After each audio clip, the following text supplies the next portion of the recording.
You're listening to the VRverse, a virtual reality podcast where two friends talk all things VR. Now, let's join your hosts, the VR Realm and Dr. Oculus. Hello everyone, welcome to the VRverse, episode 27. Of course, I'm joined by the usual, the beautiful Dr. Oculus, who keeps me entertained every last Tuesday of the week. Last Tuesday of the week. Month. There are many Tuesdays a week. And today we're joined with special guest Jörg from RapidEyeMovers, for likes of C Smash VR and Rapid bowel movements. I thought I might have had that. I thought I might have had them after having a McDonald's at 5 o'clock, but I'm still alright. The entire time I've been like, don't say rapid bowel movement, don't say rapid bowel movement, and then you just unleashed it upon me. Okay, honestly. So here today. Good to be here, guys. Hey, welcome. Thank you very much, and carving the time out of your very busy schedule, I imagine, to speak with us. Yep. We'll plug the living heck out of it, but C Smash is coming to the Quest in like 9 days now, a week on Thursday. Something I'm very, very much looking forward to. So yeah, we appreciate you taking the time to be here. Yeah. Well, thank you for having me. Yeah, it is a busy time. It's an exciting time. I mean, it's a game we're immensely proud of, and it's been really, really fun. Launching it on PlayStation VR 2. We're part of the sort of launch window last year when we first released a demo, and then it came out in June, and then it sort of massively expanded in September and sort of doubled in size and gameplay modes and fun, etc. And then sort of early in January we sort of added global leaderboards and sort of cross-platform leaderboards as well in preparation for this what's about to happen. So it's coming to MetaQuest and 2, 3, and Pro, and also to the Pico 4 headset 9 days from now. Yeah, 9 days from now. Oh, Yeah, Pico as crazy. well. Yeah. Yeah, didn't know it was coming to Pico. So I mean, that to me then, okay. I have many of our viewers are very much PC VR gamers, and they're probably sat there just like, I want to get a Quest, but they're stuck on things like indexes. So at least you can play it on the Pico if you've got one of those. So that's good to know. Yeah, I mean, the Quest is a great PC VR headset anyway. Just plug that cable in or do it wirelessly or whatever. And the great thing is the Quest 2, not to sort of advertise for an already filthy rich company, but the Quest 2 is now down to 200 pounds, isn't it? So this week, which is kind of nuts. So good. Yeah, it really is. To think that you can get, because the Quest 2, my biggest worry about it is its end of life. Obviously, we've seen end of life for the Oculus Go a while ago. Quest 1 has now essentially seen end of life. So you could spend 200 quid on something that's potentially going to just be a kind of a brick in a few years' time. But for 200 quid, could definitely get 200 quid's worth of use out of it before end of life. So I've had that conversation in the last week of I'm looking at getting a headset. What should I get? And I just cannot tell people to buy anything other than a Quest 2, especially those that don't want to, commit a vast quantity of money to VR. They just want to get their legs. You were going to have a fantastic experience with that. I think what you've got to think with that as well is you get, although the end of life support will maybe come, the games are still going to be playable that you've already got, and it's got a massive library already. So yeah, the other great thing about Go it games is, last year.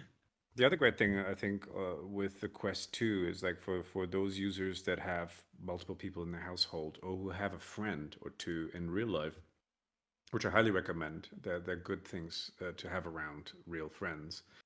Is that you can get that as a secondary headset. If you have a Quest 3, a Quest 2 is a great thing when you have a guest coming over and you do a multiplayer game and you want to play Walkabout Mini Golf, or indeed a game called C Smash VRS, in the same house. You can do That's that. a very good point. Yeah, especially because some games don't allow you to share across headsets, do they? Some games do, some games don't.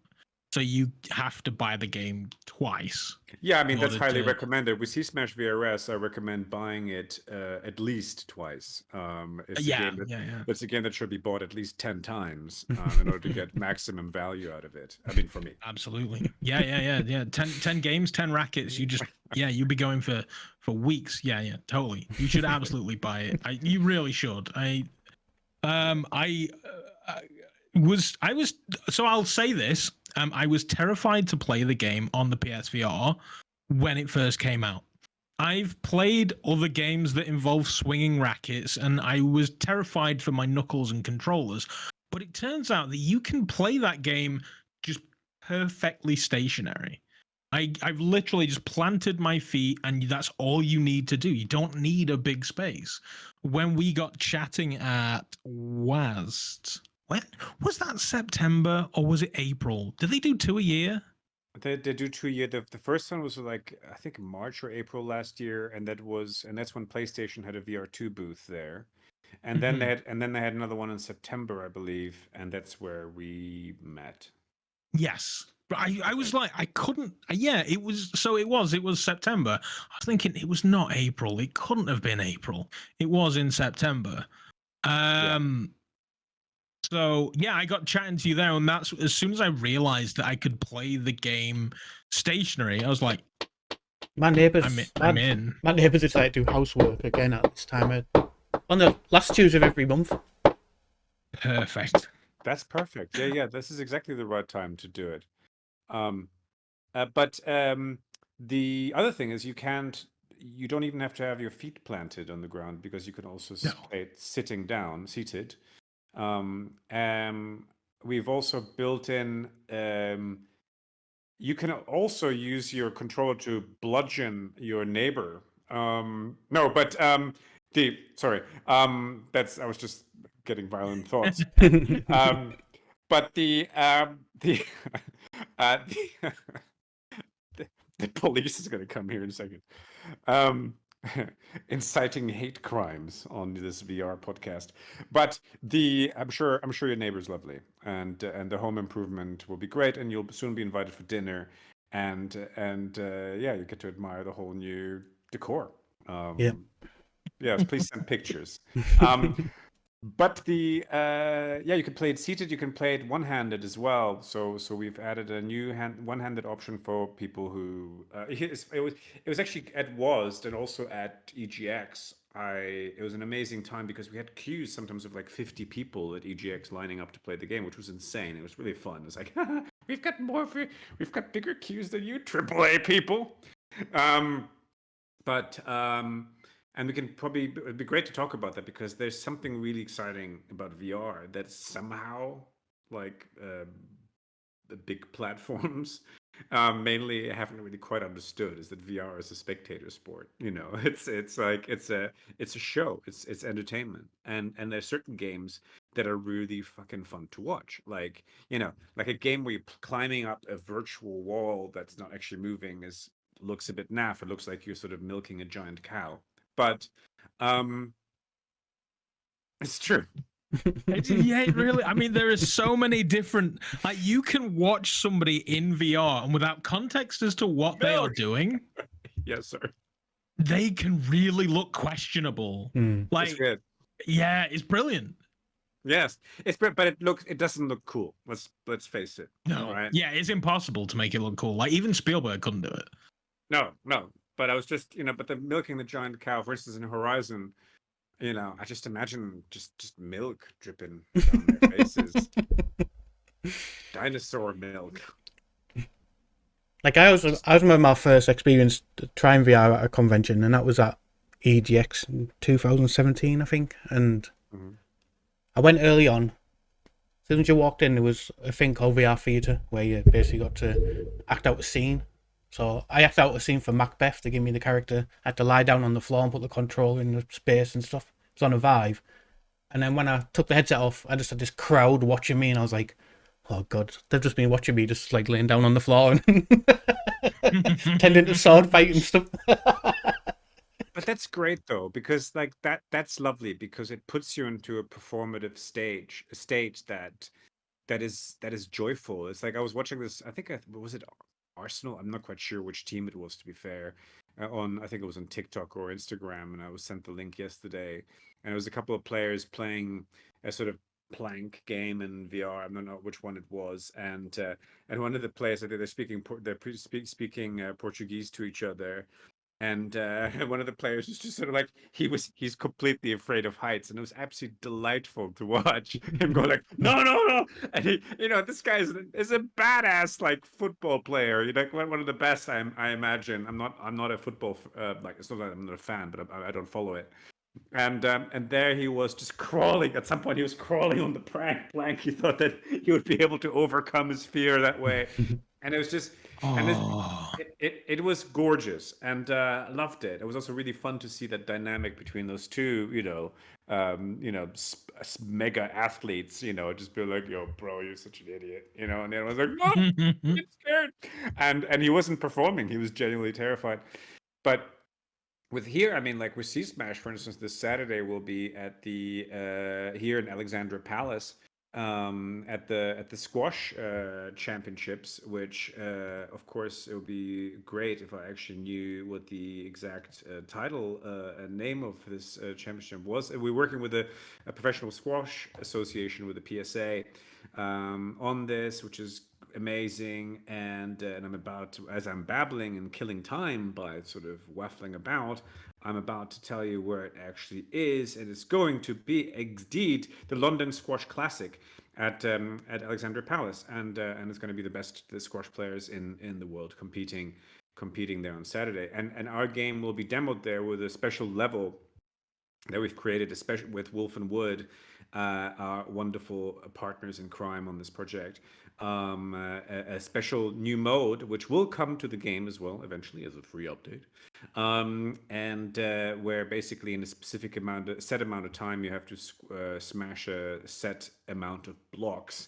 And I have to say, it's possibly the funnest single player mode we've done so far. It's extremely addictive, and I shouldn't say that. No, it's engaging. It's the word we use now. It's very engaging. It's really, really fun, and so we're going to be demoing it there. But anyway, what's cool about this is like you really love to watch people playing it, and regardless of whether they're on their feet, whether they're in a wheelchair, whether they're sitting down, whether they're playing it with one arm and whatever. And at EGX, etc., I saw people. There was a guy who had broken his left arm when he arrived, so he couldn't like reliably, because when the standard serve in the game is like you reach out, you grab it out of thin air, and you pull it towards you, and then with your batting hand, you then hit it. And he had his arm in a cast. I'm like, dude, I feel really bad. I don't want you to like break something permanently. And he's like, no, this is fine. I'll just try it. And he's like, like this. I'm like, oh fuck. I was like, I need to have a one-handed mode. And by watching different people with different abilities play the game, we just built in more and more accessibility features.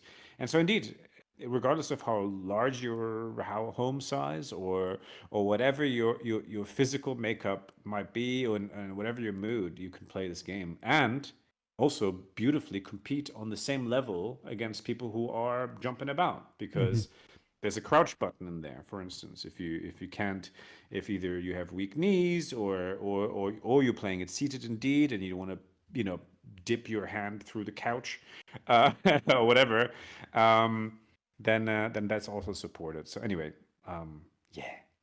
I love that you've done that. I absolutely do, because it was one of the things that Valve did very, very well with Half-Life. They made it so you could play the entirety of Half-Life Alyx one-handed. It was inclusive, which is wonderful because it was a tentpole moment for VR. And so making it so it is playable by everybody, no matter what your I mean, I suppose age technically could potentially play a role, but ultimately, like whoever you are, you can enjoy this game. And that is absolutely one of the key things about gaming that I think has potentially been lost a little bit.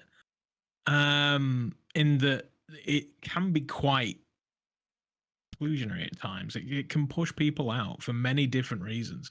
I have no desire anymore to even try and play something like a Call of Duty, because there are people that are way younger with way better reaction times, and they're just going to destroy me. I'm going to be like, fair enough, and then I'm never going to play that game ever again. Whereas games like this, you can absolutely play along regardless as to sort of your skill level. Yeah, I think the one thing that I've really I think put my finger on over the last year, because I released like 3 games last year, and one of them was The Last Worker, a sort of first-person narrative adventure. Not a sort of. It is a first-person narrative adventure. It's a VR game. And I'm super proud of it. That was my first collaboration with Wolf and Wood, and it was critically acclaimed. Didn't do particularly well commercially, unfortunately. But at the same time, but I want you all to play it because it's a beautiful game, and it's amazing performances, great performances by actors like Jason Isaacs and Oliver Dari Olafsson and Zelda Williams Williams. Yeah, when I saw that, I was just like, wow, okay. I love people like that getting involved with games. It is flat as well, isn't it? But I'm going to call it a VR game because it is a VR game. It is. It was originally conceived as a VR game mainly, and then we were asked for commercial reasons to also make a flat version. And in hindsight, and I'll actually be talking about that at a keynote next month at Reboot Develop Blue in Dubrovnik, as I regret that we did a flat version of it. And it's not that I don't love to play flat games. I have an enormous collection of flat games, mostly quote unquote retro games or classic titles. But I play everything. But it's like I don't know. It didn't need to be, I don't think, necessarily. Although I actually do really enjoy playing on Switch. Never mind, it's fine. Play it on anything.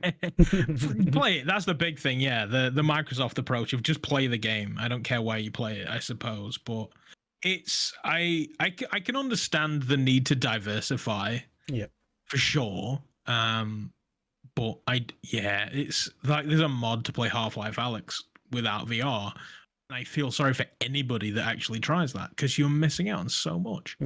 Yeah, it's at the same time there's a certain snobbery as well. It's like I remember when as a kid when most cars had manual stick shifts, and there was a certain snobbery from especially male drivers going like, well, real men use a stick shift, and automatic is for for amateurs or whatever, and just the idea of stirring around with your engine, if that makes you feel like you're a better driver, when in fact Formula One cars are now also at the very least semi-automatic. It's not that makes you a good driver. It's the whole steering gas thing, Can be very helpful, yes. I think that's where most of the skills really lie. It's I do believe that there is an absolute need to become more and more and to be screen and device agnostic to a certain degree. But at the same time, speaking of accessibility, I think it is also important to make games in such a way that they can be enjoyed as immersively and as physically as possible. And so that's so you can go both ways. I can go flat and static, but I can also fucking dive in and just travel into this world. And that is the future of games. Like right now we have this like weird segregation. It's like, VR is never going to take off. I'm like, well, you dumbass actually just crossed the road in VR, because that's what Google Maps is. It's just you don't freaking understand that you've been living in a completely virtual reality for the last 20 years of your life without noticing it. You have a augmented reality projected into every single facet of your being. You just haven't been made aware of it. But this thing here knows exactly where you are. It surrounds you with an orb of data at all points. It's just that it's not being shown to you right now, which is a form of big tech gaslighting, actually. But it's like, what I find exciting about VR is that we can consciously decide, me, we can decide to actually, you know what? Yeah, I'm going to step inside of this now. fuck you. You don't get to tell me. You don't get to surround me with all your shit. I'm now stepping into this because I want to, and I want to experience something beautiful rather than being data mined by you assholes. Have you had the pleasure of putting your face in the Apple facial mounted laptop? No, I'm all right. You're not missing anything. You're really not. But I think that, I mean, let's face it, MP3 players existed for a very, very long time before the iPod came along. Smartphones existed for years before the iPhone came along, but they seem to move further to the front of people's consciousness when they do them. So No, I do. I'm super excited about Apple having entered the space for sure. Like it's necessary. I don't want to be spending $3,500 on a thing like that. I'd rather spend it on a Sega Multimega, a combination of a Sega CD and a Mega Drive, which is very rare on eBay. Than on that, because I know that thing a year and a half from now will already have dated, But at the same time, I'm excited about it. Like there's amazing shit happening inside that headset. Like they're already they have accelerated, Meta into making some big UI improvements, which are just around the corner. We need competition. We can't have this one company rules all stuff happening. Yeah. That's nonsense. And I am also excited about the fact that with Apple entering the space, it instantly makes it feel like mainstream, even though in many ways it's kind of less mainstream than the Quest 3, especially in terms of pricing. No, it's cool. I don't have it just because I don't want to spend the money. And I don't see. I get that. I don't have the. But will I be making games for the future of Apple Vision? Hell yes. Not this iteration. You won't. You really won't. I mean, by the time because I've only just finished this, I've just started working on 2 new games, and by the time they're done, I know they'll be the next thing. So it won't be. It will not. I mean, I'm sure this thing is powerful enough to be able to run things 2 years down the road. I would hope, but it won't be specifically for this device. No, I don't think so. Yeah. So I hopefully, like you say, I think this is very much a device in its infancy. So future Apple stuff, absolutely. I mean, the first iPhone was kind of trash compared to everything else, but it just did things very, very well. It looked very nice and it brought it to the masses. I'm hoping the Vision Pro, once the prices become realistic, will bring at least attention to VR to the masses, if nothing else. And Meta capitalizing on the little bit of a second glance that people are giving things, and £200. Like, I'm not going to spend $3,500 on that, but I will spend £200 on that one. Okay, yeah. So hopefully, we can start seeing it taking off and becoming the device that lives in everybody's living room. Like, you'll just walk in, sit down, and you'll kind of know what you're doing with it. We were briefly talking before the start of the show about the Wii U and how the Wii was literally, it was everybody. The Wii. You're right. The Wii. Which one was the Wii U? Was the? Oh yeah, no, you don't want that one. Yeah, the Nintendo Wii. Like literally, I got one, and then it was instantly stolen by my family because everybody loved playing golf and bowling on it and stuff. Yeah, it was interesting. There was an article in a sort of mainstream video game site on this video. We had an event, like a press launch in February last year in a physical location in London. It was cool. We sort of like made it all look like Sea Smash, and it was all like white minimalist, and that was the first time most people had ever seen PlayStation VR 2 in the wild. And actually it was the first event. It was just the day of or the day before the hardware launch.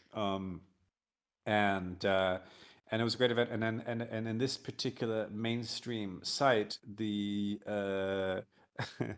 the journalist who came and interviewed me, he clearly must have found me obnoxious or full on or something. But first of all, I was wearing this jumpsuit with the Sea Smash logo sort of on it, and which in the end, Kenny Shi, in the new trailer that Sega posted yesterday, you can see Kenny Shi, the wonderful DJ and composer of half of our games soundtrack. He also did music for Res and Res Infinite and things, and he's wonderful. And so he's wearing it in the trailer, so you can see it. But anyway, so I was wearing that, and he called me like a futuristic crime tech. That's what I looked like apparently. And he said, like, Okay. what? Oh, great. I guess I'll take that as a compliment. I don't know. And then he said that why would anyone want to bring an obscure Dreamcast game back, that no one's ever heard of? It's like, if I was one of his backers, he wrote at the end, which is particularly lovely, I would be worried. That was nice. Thanks, mate. That's a good way to support indie development there, Mr. Mainstream Journalist guy. But the funniest bit is in the middle of this article, which it's kind of read really quite negatively, and it was kind of like a personal attack on me. Oh, there's this filmmaker guy or whatever coming into games and with some weird fucking fetish for some rare random Sega thing. In the middle of all this piece, he said, like, and when I started playing this game, this is the most fun I've had since Wii Sports. And you're like, that's the point. Yeah. That's what you're that's what the article should be about. Because guess what? You're a fucking video game site. Yeah. We talk about the fun of things, ideally, but he somehow didn't feel. He felt that even though it was more fun than Wii Sports, it was obscure and therefore had to be dismissed. And my personality somehow rubbed him the wrong way. I did think when obviously it got announced, I was like, it's interesting to see Cosmic Smash coming back. It's like, to me, these were the sort of games in the past which were very experimental, and I think VR's allowed a lot of developers like yourself to bring in this VR, and recently Humanity, they've allowed them to get experimental again, which we haven't had since the PlayStation 2 days, really. Like, people going, oh, this would be really good. Let's try it. Yeah. Absolutely. I mean, the great thing about the Dreamcast era, and if you guys watch the latest Jeff Keighley Awards, in which the winner is Jeff Keighley. That's why. Anyway, if you watch the latest Game Awards, there was Sega launched a trailer in the middle of it, which was essentially, most of them were Dreamcast games that are coming back. As in there's going to be a new Jet Set Radio, a new Crazy Taxi. Recently they revived Somebody Amigo in VR as well, and it's because the Dreamcast era was the most inventive that video game era of all time, in my view. Yeah. And also it was the one that really invented quote unquote double A indie games the way we know them today. The team sizes were very similar to the leading indie games now, and the way the teams worked with Sega and under Sega and as part of Sega at the time is that essentially they were given completely free reign. Like the way, for instance, Toy Commander, which is one of the greatest games of all time, was made, is basically Frédéric Reynal, the creator of Alone in the Dark and thus the inventor of the survival horror genre. His company was acquired by Sega and then renamed to No Cliché, and he walked into the meeting at Sega HQ, or European HQ in London, and the president of Sega Europe was a Japanese man at the time. And he invited him in and asked Frédéric, said hello to Frédéric, and he's like, okay, so what do you want us to do? What kind of game would you like us to do? And he's like, and he said to him, you are Frédéric Reynal, right? He's like, yes. You still know how to make games? Yes. Well, then make a game. And he was like, but that's it? Yeah, just make the game you want to make. And before you go, there's just one demand. You have to release it on the launch day of the Dreamcast in Europe, and that's it. So they had 2 years to make whatever game they want to make. And this is how they approached everybody: the Jet Set Radio team, Choo Choo Rocket, like everybody all across the entire Sega sphere, whether they're first party or second party developers, they all made the game they wanted to make. And that's why they are fucking great games. And that's why they last, and that's why they're still feeling fresh today. And that's why they are also coming back in different guises. And Cosmic Smash was such a tiny team. It was a tiny team, same size as ours, less than 10 people. And so, they made it very quickly as well. And it was kind of an experiment, and they wanted to give a young developer the chance to sort of express himself and have his own game while the team was working on larger titles, while the studio was working on larger titles. And so it wasn't, it was a single player game. First of all, it was quite short. It was sort of mostly designed for the arcade, so it didn't have like a massive, gameplay duration or whatever. But that's why I wanted to not bring it back. I wanted to reimagine it or sort of expand it into VR. Yeah. And here we are. Yeah.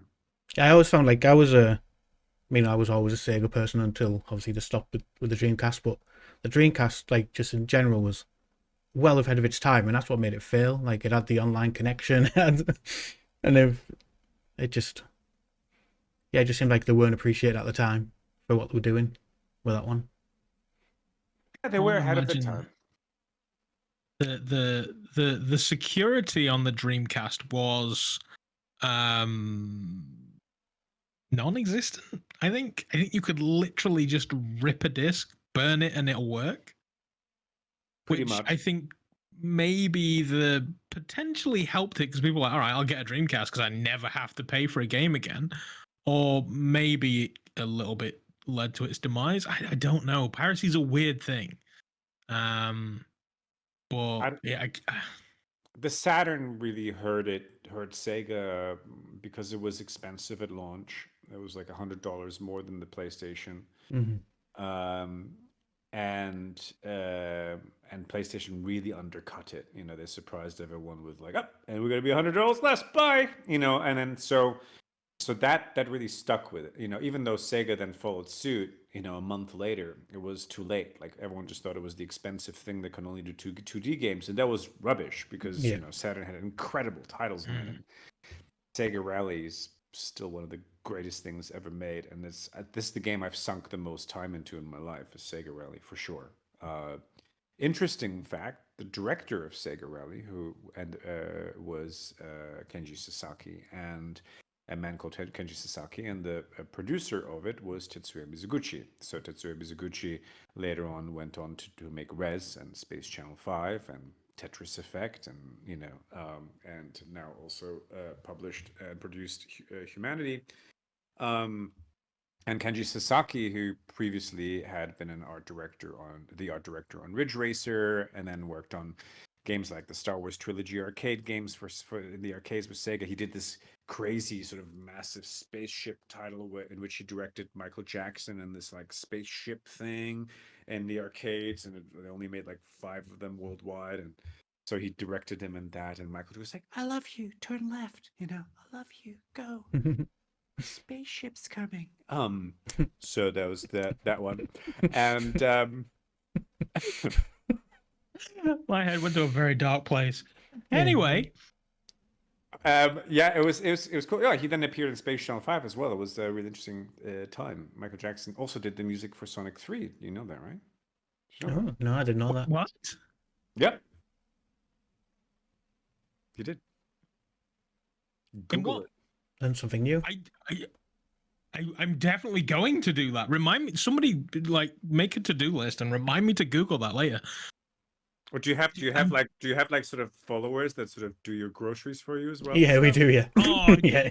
You really, the things that go on in my streams. I literally have a to-do command on my stream, which will then populate a list in Discord of stuff that I need to do after the stream, whether it's something that's wrong or Google this or play that or. And is that a human being or is that a sort of AI-driven thing? Yeah, no, it's a Twitch bot, which then a human will just input like to do, and then fix this, you idiot, and then I'll go back and check Discord later and be like, oh yeah, I need to do that one, and then give an emoji when I've done it and stuff. Oh, we're living Good times. Yes, it's just open this world. Probably is. But I've only just discovered the internet, guys. But wow, welcome. Don't fucking look anything up. dark place. Just stay away from Reddit. That's my biggest warning for you. No, but Kenji Sasaki and Tetsuya Mizuguchi, and they worked together in Sega Rally, and then when the Dreamcast era started, they then split off into two teams, one into United Game Artists, who ended up then making Rez and Space Channel 5, and Sega Rosso, which did Cosmic Smash, and also the incredible Initial D arcade game, for instance, which is an incredible racing title. And so rich history, rich DNA there. Sega Rally is the game that started the future for me. I mean, it really is just a fucking. Hey, this last weekend, Carlos Sainz Jr. winning the Formula One race, and his father there, giving him a hug at the end. His father, possibly definitely one of the greatest rally racers of all time. I remember as a kid watching Carlos Sainz, sitting in an arcade cabinet and playing Sega Rally and going like, wow. And then I met him in Belgium because I was growing back in Belgium. I met him in real life at a rally race, and he was just the nicest dude. And it is the physicality of games was with its connection to the arcades is what really got me into it. Sitting in an Outrun cabinet and then like traveling to these beautiful dream worlds and listening to music and rap me, and you were essentially sitting inside a VR headset, right? I mean, that's what the arcades were. Mm-hmm. And then suddenly, as you said, the Wii came, and the Wii was just this incredible. I jumped a few years there, but in the meantime, you've had, Sega introduced VR into the arcades, right? And they almost had their first VR headset commercially available in 1993. So it was announced at the CES show. They announced the price, which was going to be $200 back then, which I guess would be like $500 today. And you would hook it up to the Mega Drive, and then you'd have VR at 14 frames a second, probably. But fuck, it looks so good. and look at it. Look at that headset now. It looks so incredible. That headset. It had that little turning wheel in the back, that sort of attached it to your head. It looks so modern. It is absolutely gorgeous. And then some kid probably vomited in front of the US Sega president at the time. He was like, oh, we're going to get sued. We're not releasing that. And so that, unfortunately, didn't happen. But as you said, Sega ahead of their time. They're ahead of their time. Cosmic Smash was ahead of its time. And now we live in a world that wouldn't exist without Sega already sort of imagining and dreaming it up, back in those days. Perhaps not commercially becoming the world leader, but you know what? They're doing it right now, Yeah. Yeah. In their new form. Dipping from the hardware world, possibly one of the best things they ever did, because then all of a sudden they can get their games into anybody's hands realistically, so then they can start selling Sonic everywhere they go. And I've been to EGX, was it last year or maybe the year before, they had Sonic there. People were queuing for hours to play the new Sonic game, and I was just like, wow, okay. I mean, it's not VR, so I kind of don't care. I'm gonna stand over here with Fast Travel Games and play their stuff. But yeah, like Sonic still to this day, just massive following. And even my young nephews that just zero nostalgia. It's like nothing to do with it. Obsessed with Sonic. Like he pretty much broke his face running around being Sonic. So it's still like just persisting even to this day. Sonic is good. The Yakuza games are so freaking good, man. Yeah. The new one is so good. It's so good. Why you're smirking? Why? Because I own them all, but I've not played them. They are long. I mean, they're a This huge is the time thing. commitment. I've never played a single one of them for more than 5 hours because I don't have the fucking time, which is awful. And then I have to Exactly. sort of vicariously play it through other people. And then what happens at the end and stuff? Okay. I managed to get through Shenmue as a kid, Shenmue 1 and 2, but then I've never gone back to those either. Oh man, That's Shenmue. speaking, Dreamcast games. But Yeah, Yu Suzuki, I mean, invented multiple genres of games, right? But again, like Outrun, forget about it. Space Harrier, right? We wouldn't have Panzer Dragoon without. We wouldn't have fucking any 3D shooter for that matter. Virtua Fighter, first 3D fighter. Virtua Racing, fucking Daytona. It's insane.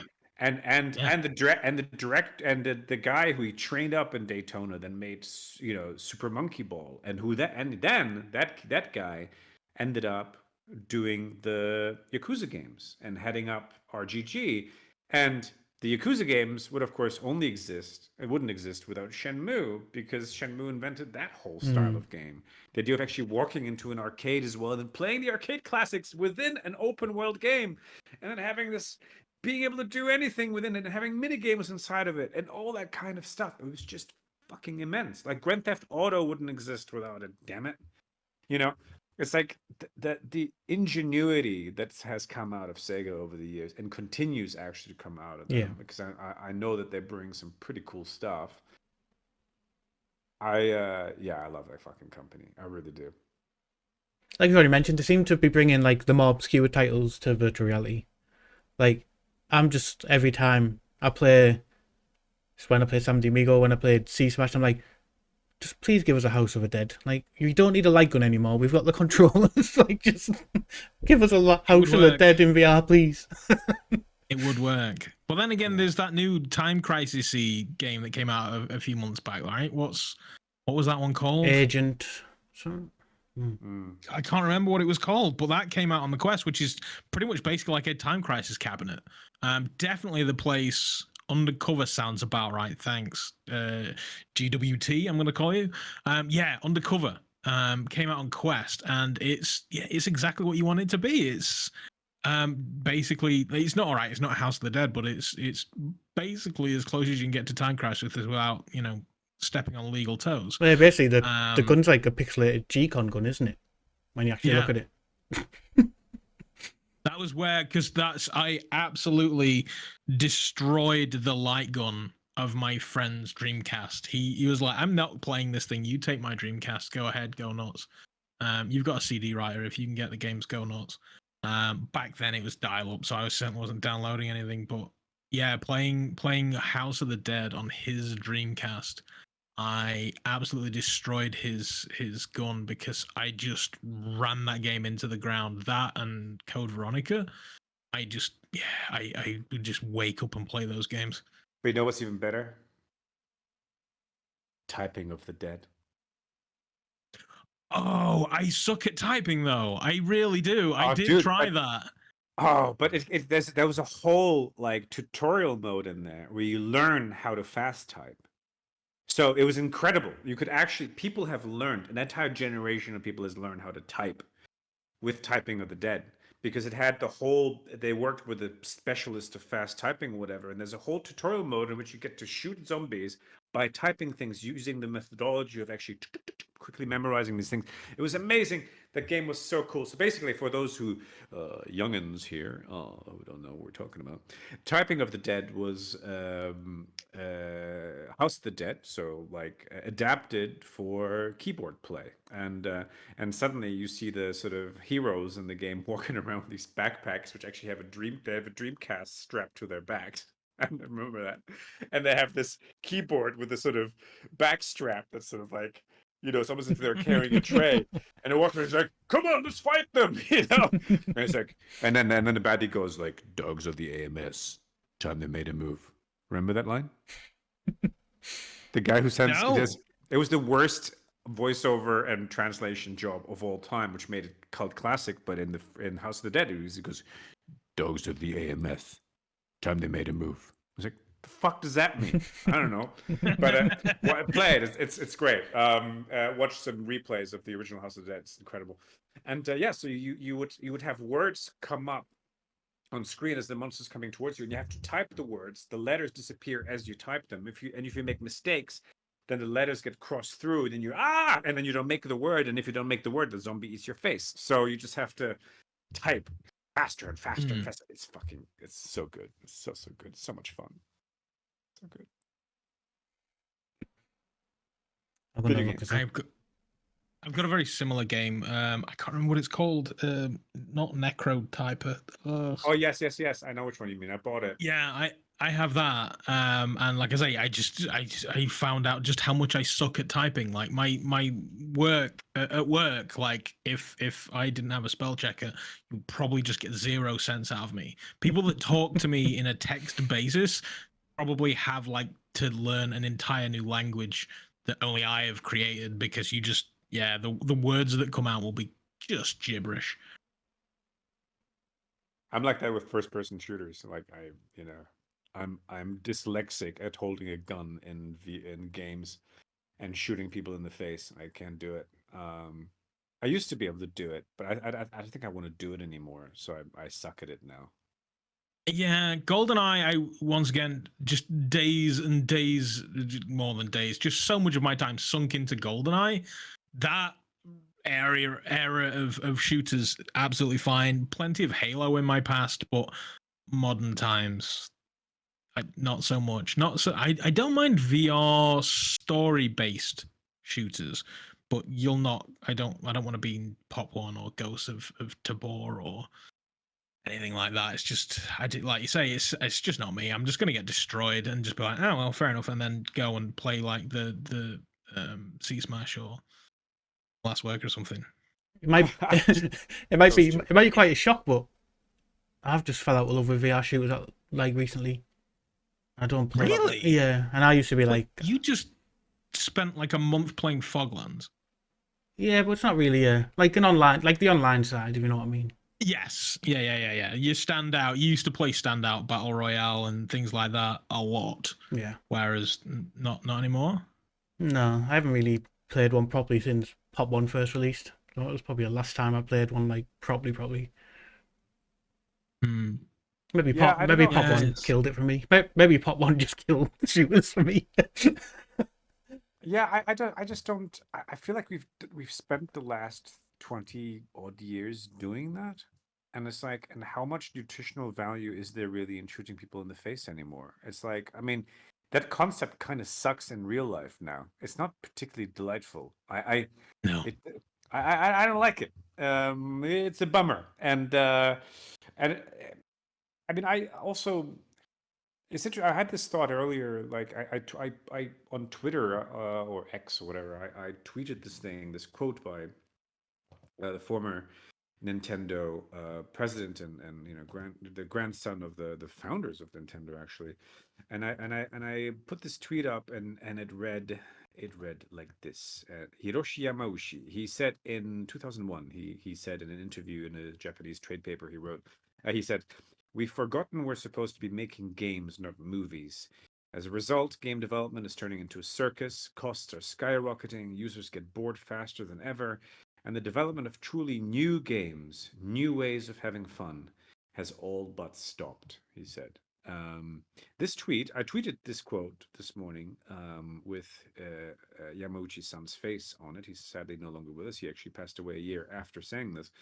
Has now been viewed 61,000 times and has been retweeted 441 times, and etc. So it seems to have struck a nerve, and it's interesting because we're in this time, of course. There's been all these layoffs in the game industry now, and which has been harrowing to watch, absolutely horrible. And then you've got all these like live service games left and right shutting down, but they're all the same, man. They're all the fucking same, and they're all the AAA games. Like the way that you really make this AAA game, which is essentially still Tomb Raider 30 years later. Tomb Raider meets Gears of War, but with better graphics. The thing that really makes them stand out is to just put more and more polish, more and more money, more and more realism into it. That's what makes them quote unquote fun. But they're not fun. They're just more expensive. Like they're just more good. Yeah. But they're just more solid.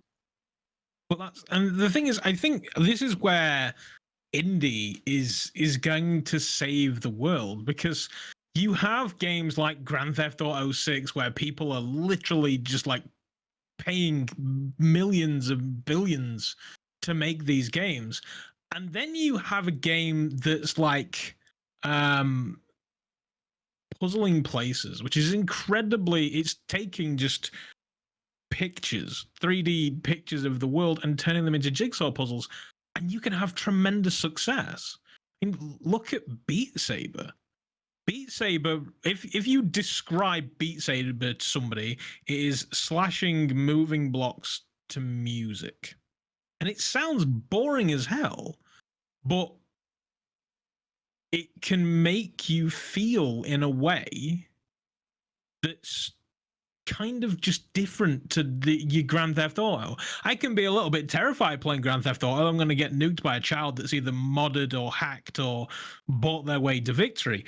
But Beat Saber gave me a feeling that I hadn't really felt before. It made me feel like a total badass just doing that. And it's, as a concept, it's really simple. It's not massive. It's simple budget kind of game. It, it was a Dance Revolution with lightsabers. But again, it's physical and it's fun to watch, man. It's fun to watch people play Beat Saber. It's fun to watch. It's fun to watch people move. People are beautiful. Their bodies are beautiful, regardless of who they are, what they look like, etc. It is fucking delightful to see a person like fully engaged, like their entire being into something, and have a smile on their face while they do it. Yeah. There's nothing more, exhilarating and fun and joyous and gorgeous, as opposed to someone who's going like, yeah, fuck you, fuck. Oh, fuck. Yeah. Oh, fuck. Yeah, you fuck. Which is like what the majority of fucking YouTube streamers do that. I think, what is that? It's I don't know if this is just me being like, get off my lawn, you little fucks, or what, but I just don't have that in me. It just no interest for that world. No.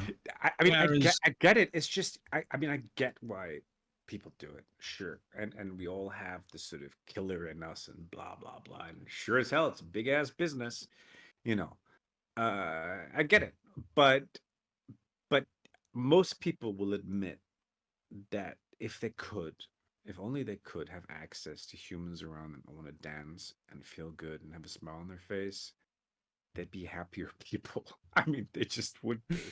We would. Absolutely. It would. Yeah. It would. It's just the bitterness of being gradually more and more pushed into these content corners of hate.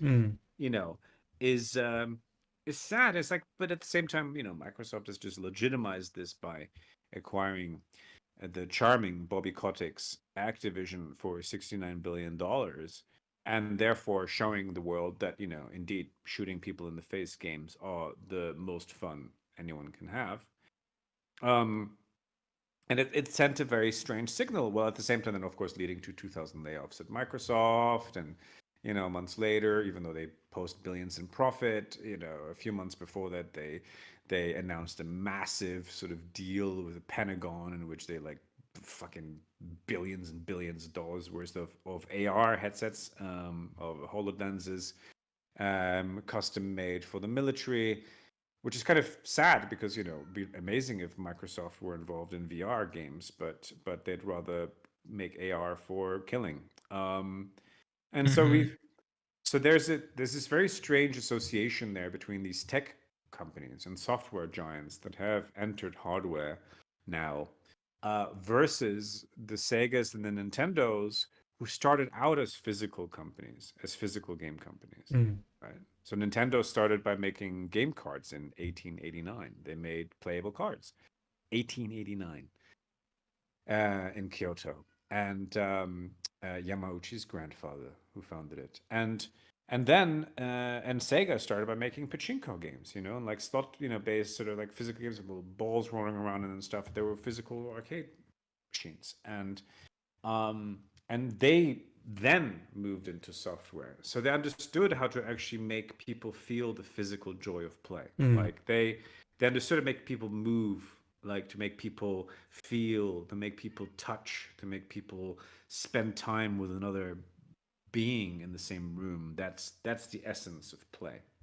And my cat, who's now howling to get outside, dude.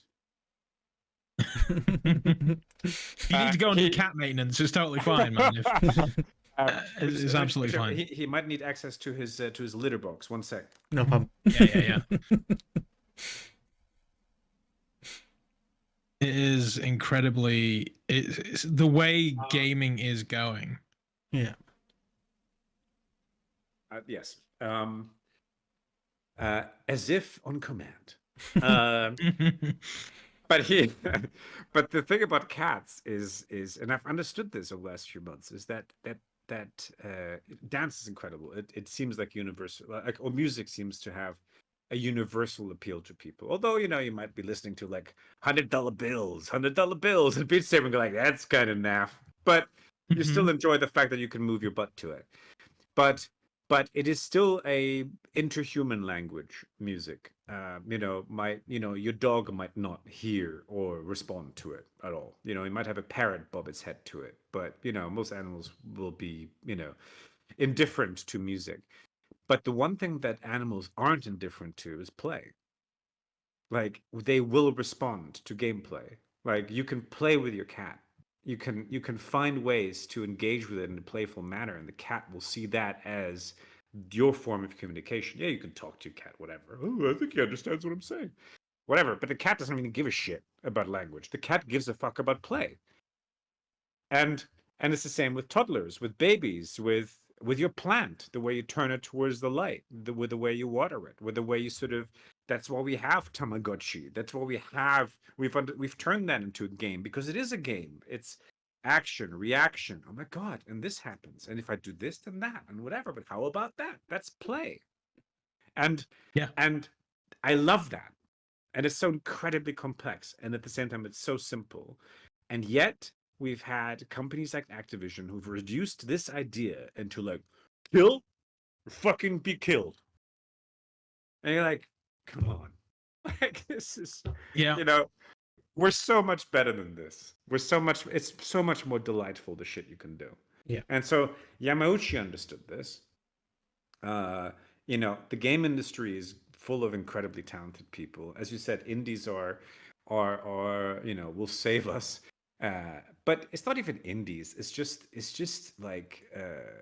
invention and ingenuity and fun and delight. And VR is bringing that back. It is.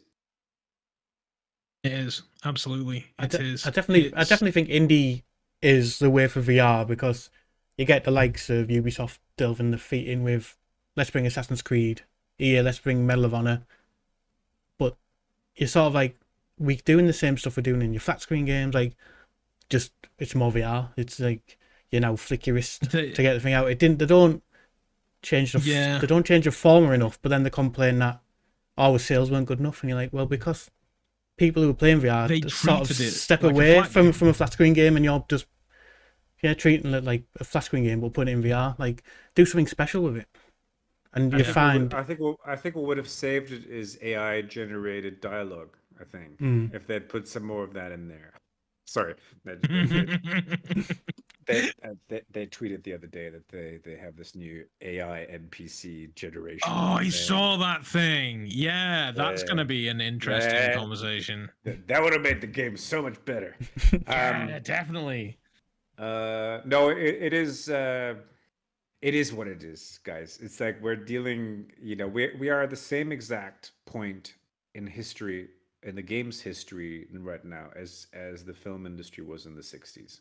And so basically in the 60s, film was the mainstream entertainment medium, and everyone would go to the cinema in the 60s. And at the beginning of the 60s, 45 million people would go to the cinema each week in America. which is a crazy number. Mm. And by the end of the 60s, that number went down to 16 million.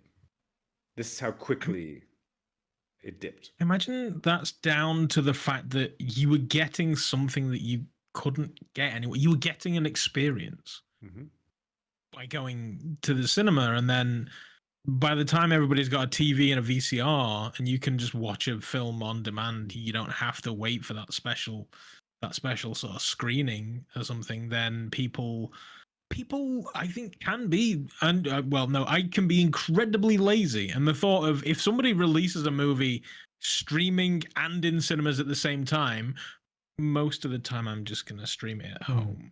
Yeah, but in the 60s, the question was like you had TV, color TVs were suddenly becoming affordable, right?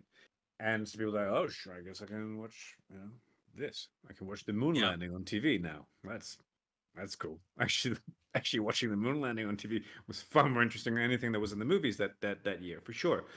And but the thing wasn't just the fact that there was competition from other suddenly different screen media, but it was also the way films were made. Like by the time when they became a mainstream at the beginning of the 60s, the film studios thought, whoa, we're mainstream now. We make product now. So we're going to fucking make that stuff on a factory level, right? So suddenly people were, pretty much since the inception of the studio system, but it was really bad at the end of the 50s and beginning of the 60s, you would get assigned a film when you walked on the studio lot. So as you'd be a full-time employee, sound familiar? You'd be a full-time employee, you'd show up at work, and you'd go to your letterbox or locker or whatever, and then it's like, okay, today you go to stage 3 and you do a daytime scene on that one, and or you go to stage 7 and you do a nighttime thing. Half the time you wouldn't even know what the fucking movie was. Like, okay, hi, yeah, are you the gaffer? Okay, gaffer, come over there, like set up the thing, whatever, and you did the thing. So you had no emotional attachment to the material. Like you were just factory churning out this Hollywood garbage. And the general public felt that. Like they knew, like it didn't feel like it was made by like Billy Wilder anymore, And so it dipped. I think that may pretty much have nailed the current, like you say, nailed the situation in gaming right now, and the fact that you have these big studios that's just like, okay, yeah, you go make a scene that is in snow in a city, go. And that's it. Whereas especially like the VR, people aren't getting into VR to get rich right now. Like anybody that does get into VR to get rich, you're gonna be a little unhappy, I think. You can get rich. Oh, There's you can. Some who have done. But it's like the people say, "Oh, do you think VR will ever take off?" And my standard answer to them is like, "Do you think theater will ever take off?" And they're like, "What do you mean?" I mean, some of them get it instantly. The others are like, yeah. I mean, theater isn't mainstream. I mean, people are like, "Oh, fuck, I'm going to go to the theater tonight." I mean, most people don't say that, but enough people do. Like, enough people do. But as we established earlier, it's like you already use AR and VR every day, even if you don't want to, because that's what fucking Google Maps is, right? Yeah. Like you are constantly inside an AR world. You just don't see it yet. And because they don't want you to see it, because they're gaslighting us. That's what they're doing. That's what big data is. They only see you as a statistic. They don't even see you as a number anymore. They are using us in order to data mine and in order to control us. They are. I mean, it's not some big conspiracy because they don't even think about. They don't think about conspiracy. They don't think like, oh, we want to control the world. It's like, that's not their motivation. Their motivation is just fucking big shitloads of money everywhere. Yeah. That's it. That's it's a self-perpetuating disease. But there's greed. But we can do better than this, and we can make things more meaningful. And I think the way that we can bizarrely find our way back into the physical is by diving head into these fucking stunning virtual realities and immersive realities. And I mean travel. I don't mean escape. I mean travel. And there's a big distinction there for me. It's like when the idea of escapism, I'm going to escape into a fucking world that hates me, is kind of weird because A, we call it escapism, it means that we're being called refugees, essentially, right? You have to escape into this fucking world that hates your ass. Is like, so you're an asylum seeker who ends up in a country that hates you, which sounds a bit familiar. It's almost like we were living there right now. But then, and that sucks. And we're selling that for 70, 80 pounds a pop. Like, yeah, just escape into this world that fucking hates your guts. Courtesy of Bobby Kotick and his golden parachute. And that, so you can do that. Or the alternative is you can travel somewhere stunning, somewhere fun, delightful, inclusive. Yes, of course it can be scary as fuck. I mean, Resident Evil is delightful in how horrific it is. I can't do it because I'm an absolute wimp. But I love the fact that it exists because I think there's something deeply empathetic about horror. To understand what makes people scared means that you really truly understand humanity as well. The tweet you were on about earlier, and I'm sat there just thinking, I wonder if Hideo Kojima read that and was just like, fuck you. Like, his games are movies. Like, you can pick up, I think, Metal Gear 4, and you won't actually start playing the game until about 20 minutes. You just watch the intro to that for a very long time. No, his games have movies in them, or they have like movies that if they were to be put on a big screen, you'd never want to watch them. But to be fair, but they also have fucking great gameplay. So I mean, Helldivers, excuse me, but Helldivers 2 is Metal Gear Solid 5. I mean, in terms of the mechanics and in terms of how you roll on the ground, how you fucking flatten yourself, how you roll in the back in order to shoot and stuff. They've ripped so much from Metal Gear Solid 5. That game did things so fucking beautifully. The crouching, the crawling, the diving, all those things are in there. It's basically Metal Gear Solid 5 meets Earth Defense League, inside the world of Starship Troopers, right? Like the guy has done so much incredible shit gameplay wise, and invented at the very least one genre, but has done and perfected that over the years really, really, really well. So yeah, I mean, I have pure respect for him. Do I think his fucking cutscenes? I can't watch them, and unfortunately, most of the time I have to, and I can't even click past the stuff. But dude, like some people love that, and I'd love to see a familiar Starface in there and have a cool pop song on it. Dude, if you're into that stuff, more power to you. That's not my thing. But at the same time, he has an auteur approach to it. I mean, he'll put some weird shit in there, and people will go like, all right, it's the Hideo Kojima game. Fuck yeah. Yeah. That's the thing. It's, you look at like Death Stranding, and I'm just like, what fucking cheese did you eat before you went to bed and came up with this game? Because it's insane. It's great. I love that. Doing something different. I love it. I love the fact that Hideo Kojima exists. Thank fuck for that. It's could I live without some of the sort of star selfies and stuff? Sure. But at the same time, you know what? It is cool that there's a game developer out there who understood and he sees the moment and he said, like, you know what? Nah, it's okay for us to put our faces on stuff. Like we get to share the spaces with the stars in the world, even though if most of them are B-listers, but whatever. Like they're but like we get to share the limelight with these people because we are the showbiz of today. Yeah. And we have to thank him for that. Did he also contribute to the fact to ballooning the budgets? Yes. Did he massively but you can't blame him for that. Like he was forging his own path. It's like and the fact that other people had to copy that and they felt that they had to copy that, that's their problem, not his. Yeah. And it's the same with Final Fantasy. It's like I went to this wonderful talk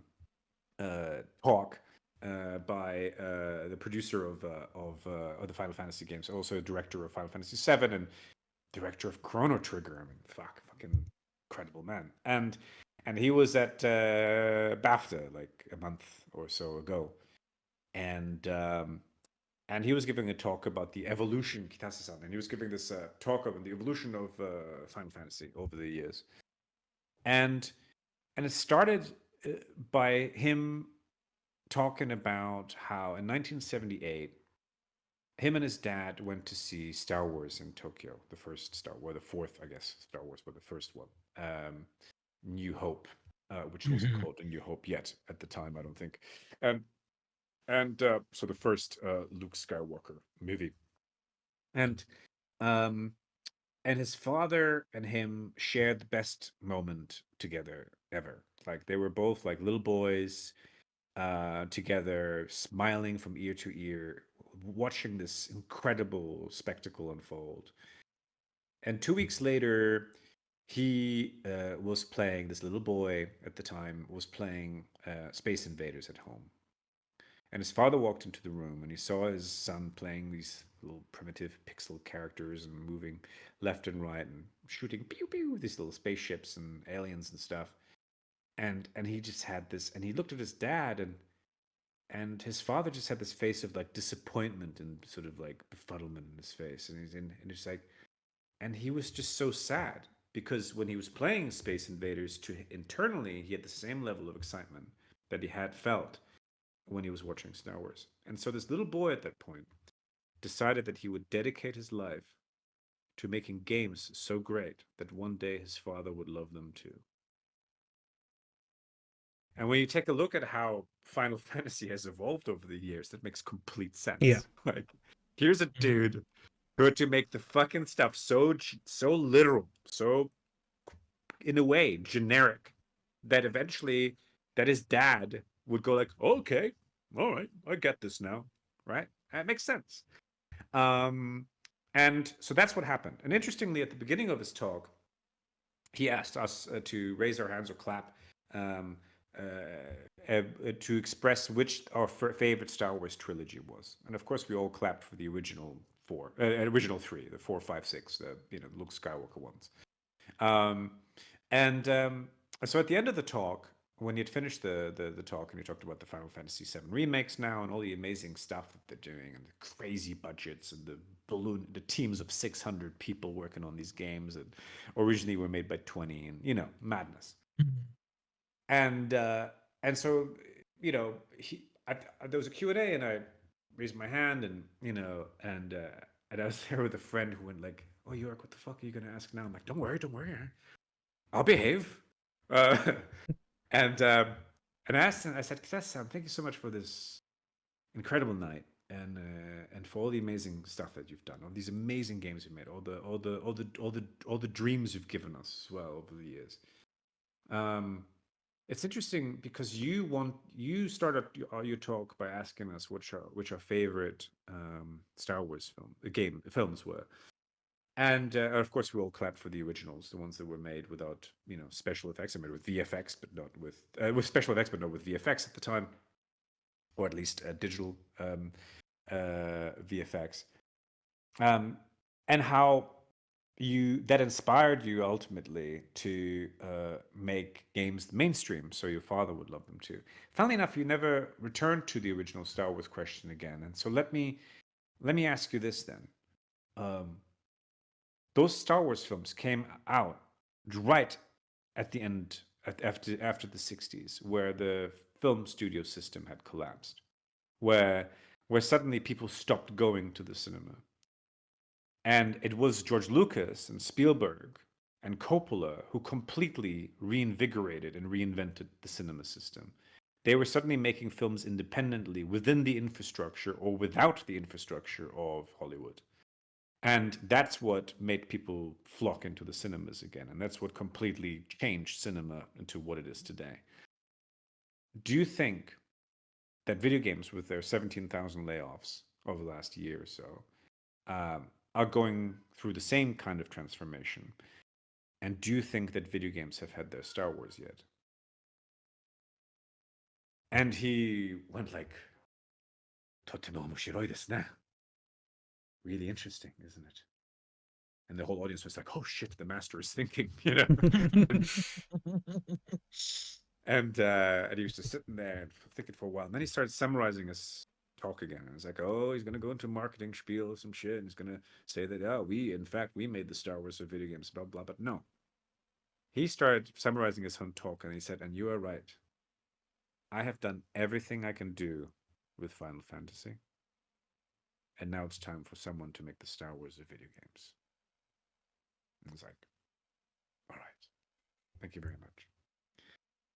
And what I love about that is that we have arrived at this time where everything feels bleak and da-da-da. We all say, oh, we have to go more indie and small. We don't have to go small. It's not about going small.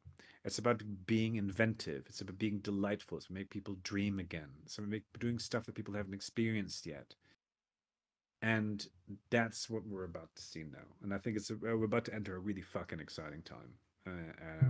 I'm here for it. Yeah.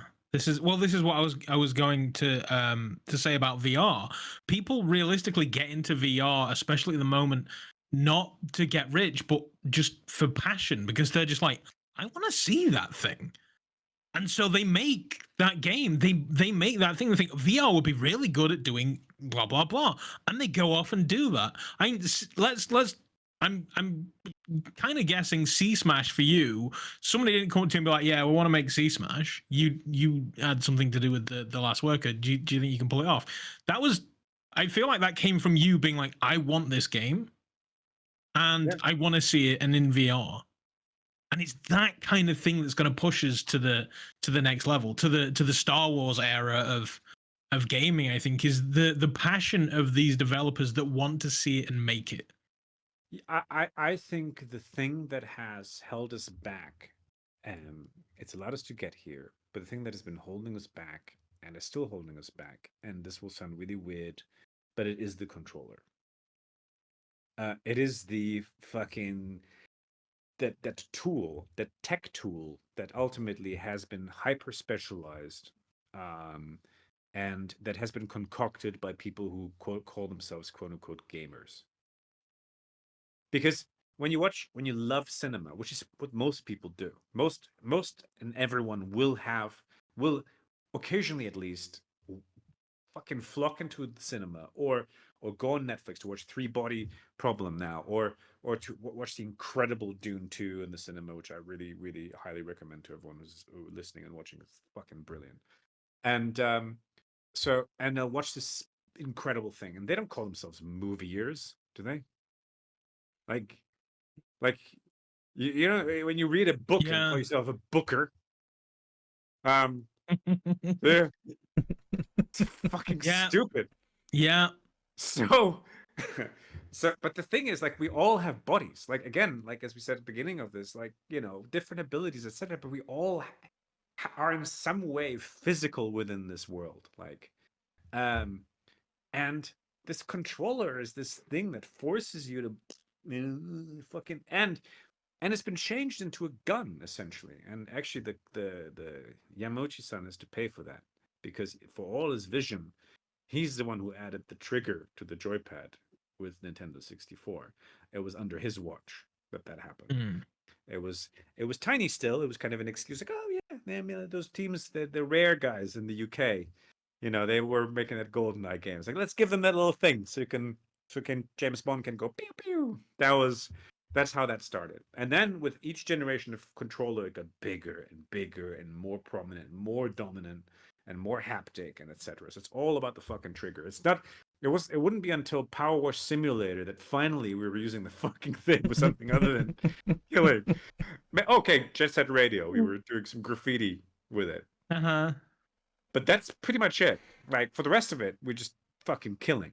And so I'm excited and to give Apple some more credit as well. And that, yeah, sure, we won't have haptics for a bit. Sure. I'm sure they'll come up with the eye plug and you put it up your butt and then suddenly you feel vibrations. I don't know. Something will happen. But we don't have haptics. But the idea that you can use your hands and you can use your body and you can fucking be inside of this thing is awesome.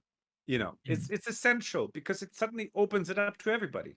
You know, it's like you don't have to know how to fucking push this shit. And I just want to move past that now. Is that the steps for you? That the next step is now to ditch the controller and just make our bodies the controller, do you think? In one project for sure. But at the same time, as we said earlier, it's all about accessibility and also about being screen and device agnostic. I do think that you should also support the controller, and that you should allow people to play with that and have an amazing experience doing so. But I believe that the reason that there's a contraction happening in the world right now in the game industry is because we have pretty much hit all of the people that want to do that now. Like all the people that want to have a controller in their hands are doing that now. Yeah. They've done that now. We've reached them. Like they will buy all of the systems and whatever, but they will stay at that number. That's why the Xbox Series X and S has sold less than Quest. Like we've reached that point now. We're done with the consoles. Yeah. PlayStation is getting it now. You can see Xbox has certainly fucking got it because they have to get out of it first. Because like, what the fuck is their device? It's a PC with a fucking controller attached to it. Yeah. Right. That's it. With a PlayStation, at least you have these beautiful haptics. You have all this cool shit that, oh my god! Like, I mean, I have yet to experience a game that's as fun to play with a controller as Astrobot was. To be fair, the free packaged in game, which is crazy, actually. Like Sony, I think they're certainly dropping the ball in the sense of they have all of these in-house studios, and they have the Sony Japan, was it, that made Astrobot? I can't remember the team, but they basically and they made Astrobot, and it demonstrated exactly what you had just purchased. He's like, you've got this machine, it's super powerful, and it's going to use this part to do this. And you have this controller, it's really good, and it's got these new features. And they walked you through everything they've just spent the last billions upon billions of R&D figuring out in a very, very fun and innovative way. And then they did VR and went, there's a Aloy over there. Do you want to play with Aloy? People like Aloy. Go play with Aloy. And they've just done nothing with it. They've just Astrobot would have been a no-brainer. But you also have to think about the fact that they launched this. Well, they were designing this hardware, manufacturing it, rolling it out during the pandemic. So they were okay. Yeah. Think about that. So the world was shitting itself left and right everywhere. The big AAA commitments that they were working on suddenly had to work remotely, and suddenly you're shifting all these resources. You're thinking, how the fuck a company that it's so notoriously private, with static IP addresses, you have to work in the same office and stuff. Suddenly have to go like, oh fuck, let's make God of War like out of people's homes, security, and this was like just a few years after they'd been hacked into by North Korea, remember, and Hollywood and that whole big. So it's like, so suddenly you have this big corporation that goes like, shit, what do you do? And we've now committed to doing this PSVR 2 thing. We're doing that. Okay, guys, yeah, fine, but come on, look here. And so I can imagine that the conversations and the discussions that were happening when they were very, very complex, and that's not to say that I don't think, and I wish that they had done things differently with PlayStation VR 2 on so many levels. But Astrobot, for instance, the reason there's no Astrobot in VR is because they were working on this delightful launch title for PlayStation 5, and by the time they finished that, they go like, those games don't get made in a day. Like they're extremely gorgeous, extremely polished titles that Team Asobi does, and if they're working on a new game, that there's no way in hell that they would be finished, in the first year or two of PlayStation VR 2. Hopefully, whatever they're working on now is a hybrid game. I hope that will support both PSVR 2 and PlayStation 5. That's my dream. That would be incredible. Because I think the first rescue mission on PlayStation VR 1 is the best 3D platformer I've ever played. Of course, I would have loved to see backwards compatibility to PSVR 1 titles. I have yet to understand why that is so fucking complicated, but I don't know. The controls are very vastly different. The tracking between the two is very vastly different. But how come there couldn't be something that translates between the two? I don't know. No. It saddens me because the PSVR 1 library is so great. There's so many great games on that I would have loved to now revisit on this. Yeah. But at the same time, I do believe the future is hybrid. And that's not to say that I don't believe in VR. I believe in VR more than ever.